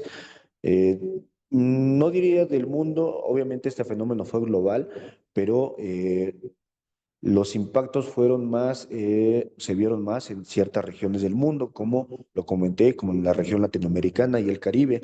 Entonces, yo creo que las lecciones que se aprendieron fue que eh, hicieron de alguna manera al gobierno tener presente en su agenda pública, o al menos así yo lo he visto, que hay enormes desafíos, ¿no? En cuanto al acceso y continuidad de la educación, obviamente haciendo una nota o poniendo especial atención, perdón, hacia lo que es el sector o los sectores más vulnerables, ¿no? En el caso de las mujeres como de las comunidades indígenas, ¿no? Y otra lección, yo creo que esto es un fenómeno global, que no podemos visualizar solamente las consecuencias a nivel local, sino es decir, al ser un fenómeno de nivel global, tenemos que identificar que esto fue producto de distintos factores, ¿no? Como consecuencia también de lo que son los sistemas económicos, ¿no? Y en donde la globalización pues ha permeado también en los sistemas educativos y ha provocado una desigualdad de género, no solamente en los países más pobres o tercermundistas o en vías de desarrollo, sino también en países de primer mundo, ¿no? Yo creo que esas serían las lecciones, o algunas, no todas, por supuesto, pero sí algunas de las lecciones más importantes que yo en este momento podría rescatar.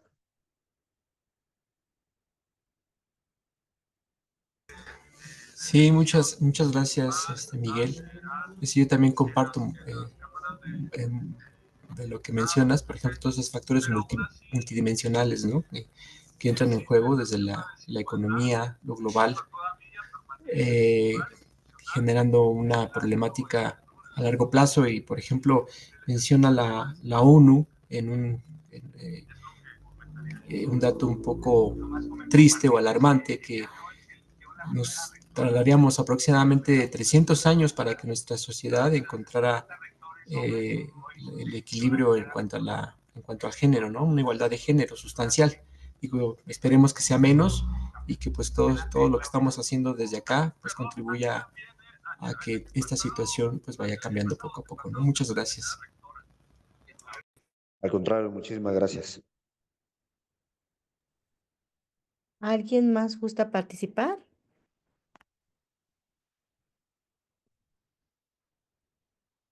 Ok, pues muchas gracias. Cualquier cosa, pues pueden abrir su micrófono y hacer comentarios. Para ir cerrando esta mesa, quisiera yo como moderadora hacerles a lo mejor algunos comentarios que puedan servirles para su trabajo de investigación, algunas dudas a lo mejor que tengo en relación a lo expuesto. Para Sergio, bueno, te recomiendo, bueno, si gustas, hay un texto de Diana Mafia que se llama Contra las dicotomías, que habla sobre cómo estas categorías de lo masculino y femenino se trasladan a las ciencias, ¿no? Y por qué se desvaloriza esta parte de explicar por qué esta profesión como docencia en general es sobrevalorada, ¿no? O en este caso, subvalorada. Ahora dice, también hay otro texto de Tania Esmeralda Rocha que habla sobre la investigación en psicología. Ahorita voy a ver, pude localizar algunos, ahorita los paso en el chat, al final ahorita del cierre, que también habla y nos expone estas dicotomías que tiene la propia ciencia, ¿no? Y cómo las ciencias naturales están vistas de manera superior en lo masculino y cómo las ciencias naturales, las ciencias sociales, en esta analogía que se hace a lo femenino, quedan abajo de, ¿no? En este caso, pues hay una situación de poder, de jerarquía en las ciencias que les puede ayudar a dar esta explicación. También alguna de las reflexiones es cómo podrá identificar esos factores a los que él menciona sobre los centros privados, ¿no?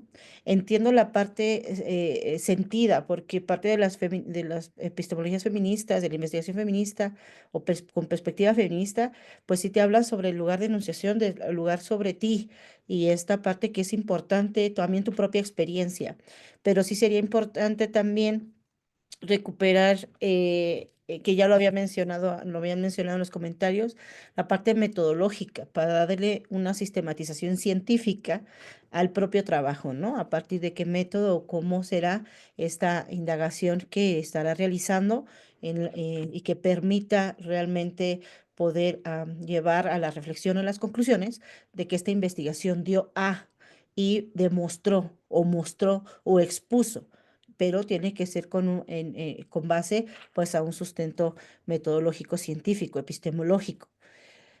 También hay una historia, es importante, podría yo recomendar y recuperar históricamente en México por qué esta profesión es feminizada. De hecho, desde Costa Vasconcelos, nosotras las mujeres fuimos un grupo que fue considerado como una estrategia educativa y también muchos de los supuestos eran en estos estereotipos de género, de que las mujeres por naturaleza teníamos más habilidades para, ¿no? Entonces, recomendar a lo mejor esta indagación histórica. Hay unos textos del Colegio de México que hablan sobre historia de la educación y otros que puedan llevar así como historia de la educación, cómo se dio esta parte, cómo se originan. De hecho, existió una estrategia llamada Las Amigas que te permitía el poder entender esta lógica, al menos histórica en México, ¿no? Aparte de la parte científica que estamos hablando, ¿no? Y me parece lo relevante de tu investigación es el ver o qué nos podríamos tener de distinto en este contexto de las escuelas particulares, ¿no? En este contexto educativo privado, que incluso, por eso le digo que lo interesante va a estar en cómo va a identificar estos factores, porque yo podría pensar incluso en el sistema económico capital, el capitalismo como tal, cómo se traslada a las lógicas y a las prácticas en estas instituciones. Los voy a explicar de manera general a los ponentes y ya al final podemos hacer comentarios con relación a lo que yo les comparto con todo el corazón para que ustedes puedan considerarlo en sus propias investigaciones. En Alan, fíjate que me parece interesante tu investigación, aunque yo sugeriría recuperar tu propia experiencia, ¿no? Hablabas que has vivido y que esto te llevó a, pues hay un término feminista que se llama el lugar de enunciación. Te habla sobre las propias, si hay perspectivas o hay metodologías feministas. Sandra Harding, te recomiendo ese texto de las investigaciones feministas, a lo mejor entrar en el punto de también el ejercicio de reflexibilidad que maneja Tania Rocha Sánchez. Ahorita les digo, voy a compartir a lo mejor algunas ligas que les puedan servir en el sentido de cómo desde mí también es importante la propia investigación, ¿no? O sea, no desdibujar a la persona que incluso lleva la propia investigación, aparte de recuperarlo del curso. De hecho, pues mm, sí considero necesario, desde mi punto de vista, que se pueda hacer lo posible por implementar o transformar. Yo estoy situada en una pedagogía crítica. eh, mis, mis, Mi tema, de hecho, de investigación en el doctorado fue exactamente la importancia de las intervenciones, de llegar a la parte práctica. Esa es una sugerencia que sí te lleven a que no solo quede en el diseño, pero sería interesante desde mi punto de vista a que hagas un ejercicio de reflexividad feminista y puedas te expreses tu lugar de enunciación en que de hecho que si todas las investigaciones, estamos hablando de telemática de estudios de género, tendrían desde mi punto de vista una perspectiva feminista, todas, y en este sentido recuperar algunos aspectos de manera general como que es tu lugar, todas las personas tenemos que poner nuestro lugar de enunciación ante que debatimos una ciencia que no es puramente objetiva, pero bueno, son desde las epistemologías feministas. Para Misael, me parece que sería importante explicar, que igual en esta misma lógica de humildad, de que a pesar de que estemos estudiando y podamos tener el doctorado, pues, ¿qué referimos a comunicación, a exposiciones mediáticas? ¿A qué refieren? ¿Cuál sería el punto, para las personas a lo mejor que no somos tecnológicamente a lo mejor muy conocedoras, a qué se refieren? Yo ahorita es una duda que me surgió a raíz de los comentarios. Al poner atención en tu exposición decías que ibas a manejar unas entrevistas y y entonces para mi punto de vista a lo mejor lo rico de la investigación sería este cruce de la parte teórica que se ve que dominas muy bien, cómo se va a hilar con la parte de lo encontrado ya en las entrevistas, ¿no?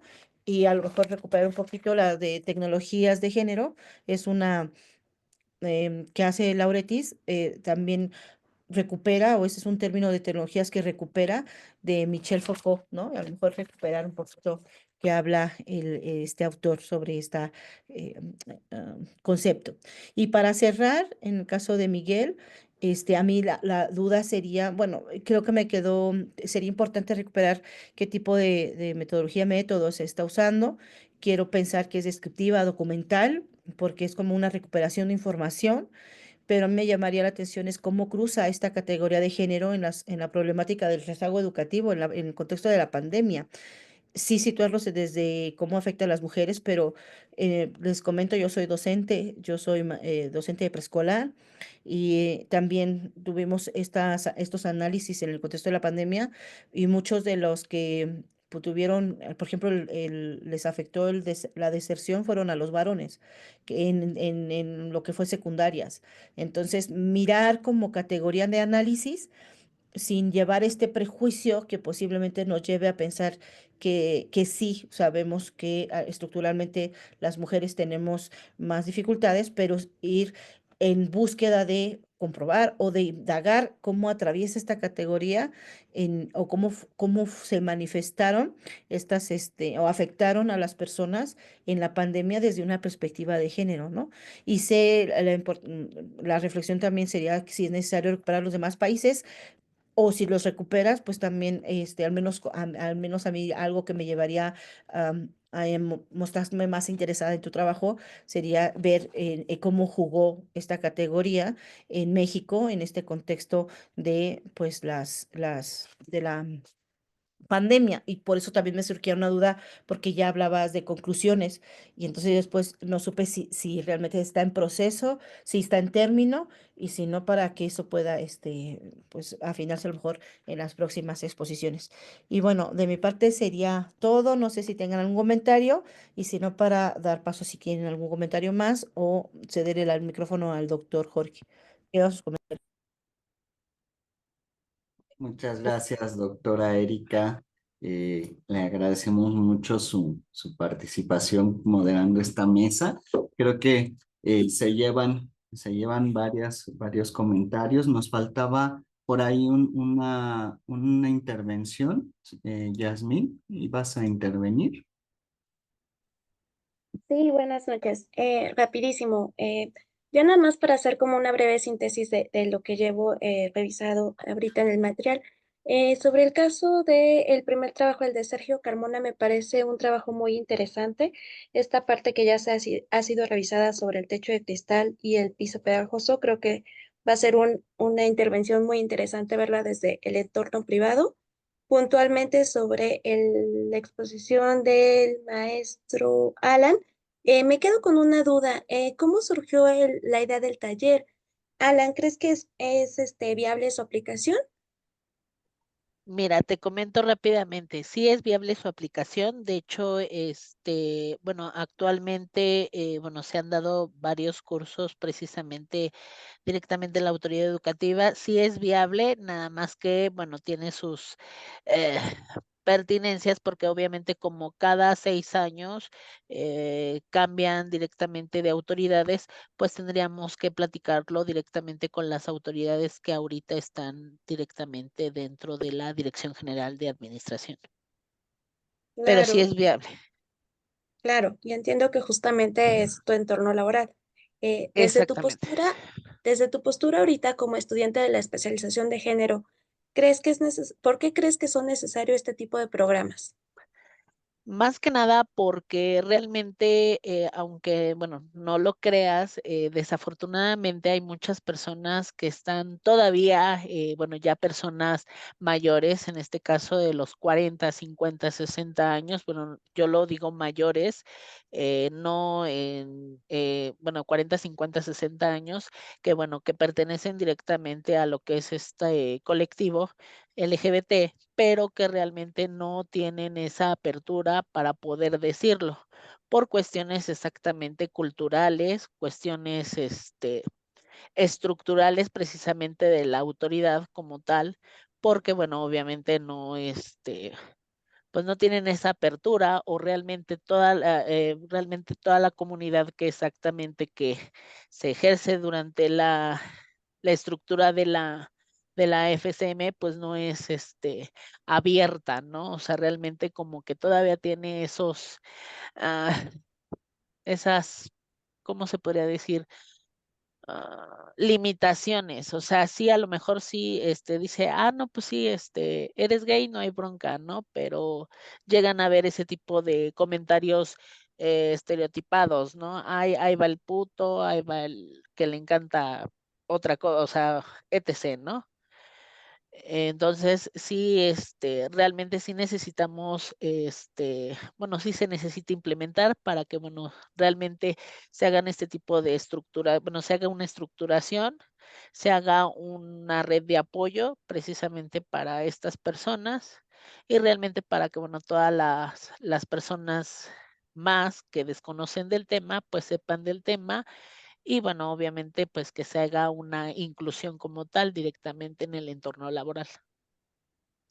Perfecto, Alan, muchísimas gracias. Creo que tu No, de trabajo va a que ser una intervención muy interesante y además bastante fructífera para tu entorno laboral y para las futuras investigaciones sobre el tema. Vas a abrir como parte del panorama que sí necesitamos como seguir investigando a pesar de que ya existen políticas públicas y necesitamos como seguir haciendo intervenciones a nivel micro y a nivel macro. sí, y déjame te digo que yo, bueno, yo esta apertura la hago precisamente para que, próximamente, pues en cada una de las dependencias de cada una de las secretarías, pues se haga este tipo de cursos o se pueda implementar este tipo de cursos, no tanto directamente dirigidas al colectivo LGBT, también dirigidas a lo que son mujeres feministas en este caso, porque pues obviamente mujeres feministas o directamente para los hombres, para estas masculinidades, actuales, todo eso, pues sí sería bastante, fructífero. Vale, muchísimas gracias. No, gracias a ti, Yasmin. Finalmente sobre el trabajo del maestro Trujillo. Misael, tengo una duda puntual. Entiendo que parte de la limitante de la muestra es justamente por saturación, pero ¿existe algún periodo de tiempo en el que pretendas llevar a cabo la recopilación de datos para la muestra? Sí, sí, sí. De hecho, bueno, eso también está agregado en el cronograma. Ahí estamos revisando también las opciones de generar alguna entrevista solamente para verificar cómo se estarían llevando a cabo. Es decir, si estaríamos, por ejemplo, presentando alguno de estos productos que menciono que pueden ejemplificar un poco más claro en el momento de la entrevista cómo llegamos a burlarnos de algo como una violencia sexual. Entonces, sí hay, aún se están trabajando en la construcción de las entrevistas, pero en torno a fechas se estarían trabajando aproximadamente por ahí de marzo. Perfecto. Muchísimas gracias por la precisión, Misael. Pues, Muchas gracias. Gracias a todas las personas que participaron, especialmente la intervención de quienes nos hicieron favor de hacer sus comentarios y a la doctora Erika Navarrete Rodríguez por su participación como moderadora en este evento. Muchísimas gracias. Esperamos pronto invitarles al coloquio formal de los programas de la especialización de género en educación y de la maestría en estudios de la sexualidad para que vean cómo terminan estos trabajos de titulación de posgrado. Muchísimas gracias. Buenas tardes.